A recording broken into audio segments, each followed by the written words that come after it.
જય શ્રી કૃષ્ણ બધાને. હું છું હની અને આપ સૌનું ભક્તિવાણીમાં સ્વાગત છે. સો આજે છે રથયાત્રા.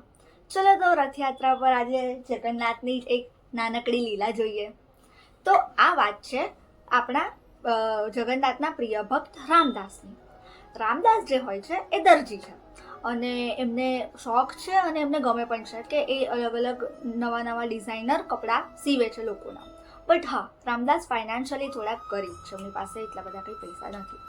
એમની પણ ઈચ્છા હોય છે કે એ પણ મંદિરમાં જઈને પ્રભુના દર્શન કરે, પરંતુ આપણને તો ખબર જ છે કે આપણે કોઈના ઘરે જઈએ તો કશુંક ને કશુંક ભેટ લઈને જવાની આપણો રિવાજ છે, કાં તો આપણને આમ લઈ જવાનું ગમે. તો સેમ એવી જ રીતના રામદાસની પણ ઈચ્છા હતી કે હું જઉં છું તો પ્રભુ માટે કશુંક ભેટ લઈ જાઉં. તો એમને વિચાર્યું કે લાઈ હું ભગવાન માટે એક શાલ બનાવું. શિયાળાનો પણ સમય હતો તો ભગવાનને ઠંડી, તો રામદાસે એમની માટે શાલ બનાવવાનું વિચાર્યું અને એમની પાસે જે કંઈ પણ એ ટાઈમ પર કપડું બચ્યું હતું એમાંથી એમને ભગવાન માટે મસ્ત એવી શાલ બનાવી. પરંતુ એમના મત મુજબ શાલ સારી હતી, પણ એઝ કમ્પેર ટુ બીજા બધા એટલી બધી કંઈ મજા નથી. હવે એ મંદિરમાં જાય છે ને, ત્યાં આગળ જઈને બધા જે ભક્તો હોય છે તો અલગ અલગ પ્રકારની બહુ મસ્ત ભેટ લાવ્યા હોય છે. કોઈક ઘરેણાં લાવ્યું હોય છે, કોઈક મુગટ લાવ્યું હોય છે, કોઈક જોરદાર એકદમ નવીન સિલ્કની કાં તો અલગ અલગ કાપડની શાલ લાવ્યા હોય છે, અલગ અલગ કપડાં લાવ્યા હોય છે. અને એ બધું જોઈને આપણા જે રામદાસ છે, રામદાસ સાઈડ થઈ જાય છે. એનું રીઝન છે કે એમની જે લાયેલી શાલ હતી એ એમને જ નથી ગમી છેલ્લા. તો હવે પ્રભુને જ્યારે એ શાલ અર્પણ કરી ત્યારે શું કરે છે પંડિત, સારું સારું જે સામાન છે એ બધું પ્રભુને ધરાવે છે, પણ જો એવી વસ્તુ છે જે આમ ઓકે છે તો એ બધું દાનમાં આપવા માટે એ સાઈડમાં કાઢે છે. તો એ જે શાલ પ્રભુને ધરાવવા માટે લાવ્યા હતા રામદાસજી પ્રેમથી, એ બધી જતી રહી સાઈડમાં.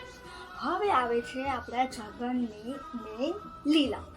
શું થાય છે, એ જ દિવસે રાત્રે પંડિતજી આપણા શાંતિથી બહાર બેઠા હોય છે અને એમને અવાજ આવે છે દાંત કડકડવાનો. મતલબ ઠંડી પડી હોય તો આપણે કેવા દાંત કડકડે, એવી રીતના એ ધ્રુજવાનો અવાજ આવે. તો પંડિતને લાગ્યું કે ચોક્કસ મંદિરમાં કશું થયું હશે.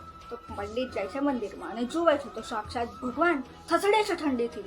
તો ભગવાનને એ લોકો આજુબાજુ બધે હીટર લગાવી દે છે, પછી તાપણું કરે છે, ગરમી આપે છે એમને, અને એમને લાઈક બધી શું કહીએ આપણે બ્લેન્કેટ્સ ને બધું ઓડાડીને એમને હૂંફ આપવાનો ટ્રાય કરે છે કે ગરમ થઈ જાય. પરંતુ કશું જ કામ નથી કરતું. 2 કલાક 3 કલાક અડધી રાત થઈ ગઈ ત્યાં સુધી ને એ વસ્તુ સીધી થતી નથી. એટલે અહીંયા આગળ પંડિતને લાગે છે કે આપણે ભગવાનજી માટે કંઈક ગુનો કર્યો છે, અહીંયા આગળ કશીક આપણાથી ભૂલ થાય છે. એટલે એ લોકો શું કરે છે કે જે વસ્તુ દાનમાં મૂકી હતી એ દાનમાંથી કાઢેલી જે કંઈ પણ સામગ્રી હતી એમાંથી એમને એક શાલ મળે છે. બધું જ હીટર બીટર બધું જ બંધ કરીને, જેટલા પણ એમને ધાબળા કાં તો બ્લેન્કેટ્સ જે કંઈ પણ ઉડાડ્યું હતું બધું ઉતારીને ખાલી એ પતલી અમથી રામદાસજીની શાલ ચડાવે છે અને આપણા પ્રભુની બધી ઠંડી દૂર થઈ જાય છે.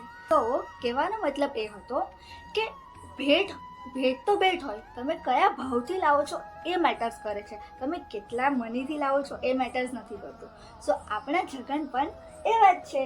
આ કથા તમને કેવી લાગી કમેન્ટમાં જરૂર બતાવજો, અને આવી જ કથા સાંભળવી હોય તો સબસ્ક્રાઈબ કરી દો, લાઈક એન્ડ શેર. બાય.